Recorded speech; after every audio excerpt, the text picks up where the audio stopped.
Hey, it's NPR's Book of the Day. I'm Andrew Limbong. I've been reading more and more crime fiction these days. I don't know. There's something fun about, going on an early morning run and listening to an audiobook about dudes hunting each other down. But beyond the grit and the gunplay, the themes these books play with are universal. Well, death, betrayal, loyalty, and duty. So it's no surprise that today's author, the acclaimed crime writer Don Winslow, cites the Greek tragedies as his inspiration in today's interview. Winslow's new novel is City in Ruins. It's the last book in his trilogy starring Danny Ryan, but it's also his last book ever.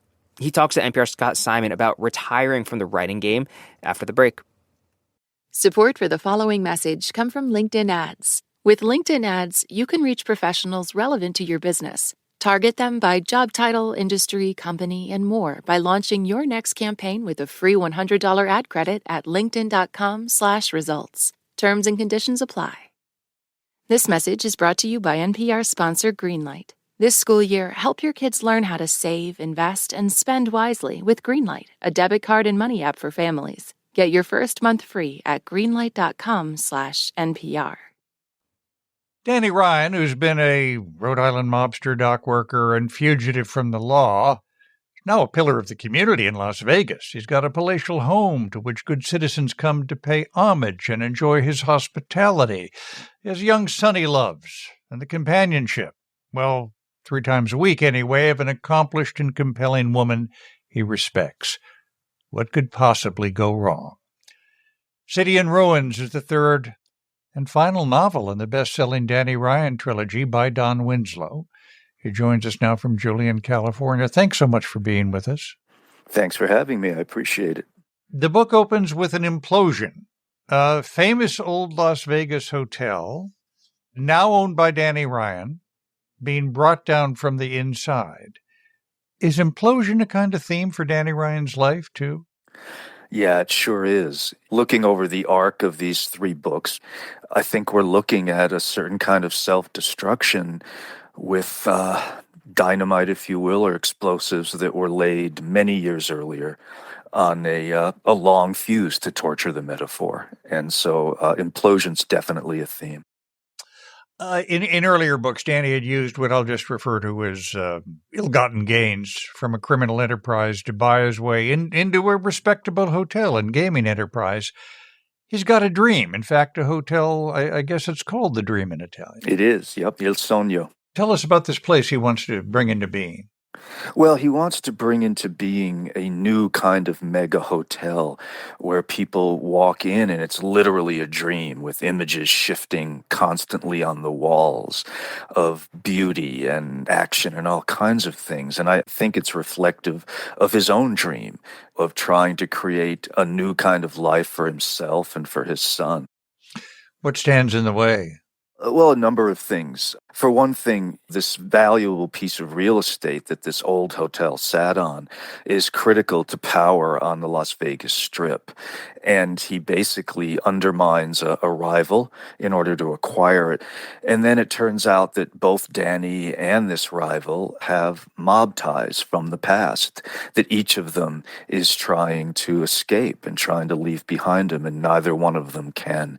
And so those things really get in the way of Danny's dream.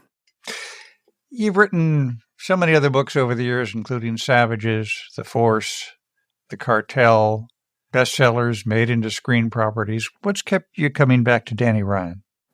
You know, it took me almost 30 years to complete this trilogy.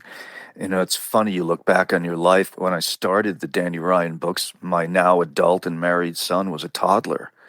What I was set out to do was to write a fully contemporary crime epic that took its stories and characters, however, from the Greek and Roman classics, principally the Aeneid, but also the Odyssey and the Iliad and certain Greek tragic dramas. I kept failing at it. I would write some of the book, and some of it worked and a lot of it didn't. And so at times I was discouraged, thinking that either A, it was a bad idea, or B, it was a good idea and I didn't have the chops to carry it out. But I kept coming back to it because I couldn't leave it behind. And then later on, a couple of decades down the road, I live mostly in California. I started to go back to Rhode Island, where a lot of the first book is set, and I fell in love with the place again. And I felt that I could write it perhaps in a better and more mature way than I could have done 20 years earlier. Did you feel a kinship with Danny? I think so. I grew up with a lot of Dannys. I played pond hockey with them. I went to the beaches with them, to the bars and restaurants and all kinds of things. So it's funny how little self-awareness you can have.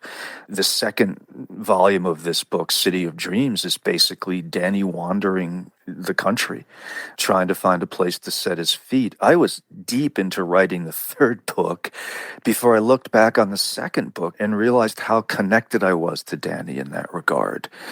I left Rhode Island when I was 17 and spent decades wandering not only the country but the world, doing various kinds of jobs, trying to make a living, trying without a notable degree of success to become a writer, and finally kind of made that happen and found a place, if you will, to set my feet. You mentioned all the jobs you had. You were a private eye in Times Square? Yes, sir. Uh-huh. Is that as exciting as it sounds, or is it a lot of keyhole peeping? Not too much keyhole peeping, thank God. I didn't do what they call matrimonial work. But no, it was not romantic at all. I was basically what is known as a street rat. And so I started that by investigating embezzlement and thefts in cinemas and legit movie theaters on Times Square. There were a few in those days. And then graduated, if you want to call it that, to being a troll. I would walk around Times Square trying to get mugged, and there were big, tough guys, which I am not, behind me jumping in like riders at the rodeo, and then eventually chasing runaways and trying to get to them before the pimps did. By the way, not that I'm interested in doing this, how do you arrange to get mugged? Well, for one thing, you arrange to be 5'6" and 130 pounds. That helps. And then you walk around looking like you don't know where you're going, like you're a tourist, with a wallet prominently in your back pants pocket. Wow. Sounds like it was indispensable to your literature. In some ways, I think that being a PI, and then later I did it out in California out here on a much higher kind of level, but it got me in that world. I got to know cops and crooks and street people and lawyers and judges and courtrooms and all of that. But I think the most important influence it had on my work was in terms of investigation itself. I learned how to do research. I learned how to interview people. And the same skills that I would have used as an investigator are the skills that I brought to researching the novels. All of this steers us to asking about your goodbye. The acknowledgments you write include hundreds of people, parents, Yes. readers, old teachers. Sure. Even your agent. Especially my agent, yeah. And as you say, goodbyes are hard. So why are you retiring? It's the confluence of two streams, if you will. One is that having finished this trilogy felt like an ending to me. It felt like, kind of my life's work.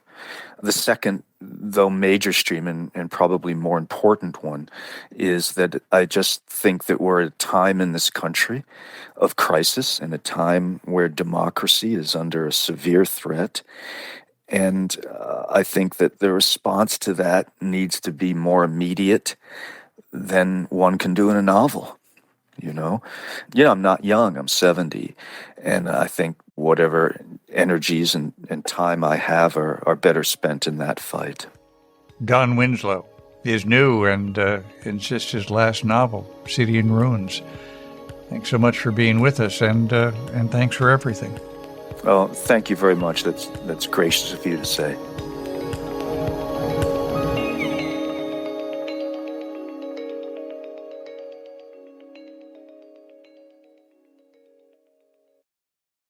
Support for NPR and the following message come from IXL Online. Is your child asking questions on their homework you don't feel equipped to answer? IXL Learning uses advanced algorithms to give the right help to each kid, no matter the age or personality. One subscription gets you everything. One site for all the kids in your home, pre-K to 12th grade. Make an impact on your child's learning. Get IXL now. And NPR listeners can get an exclusive 20% off IXL membership when they sign up today at IXL.com/NPR.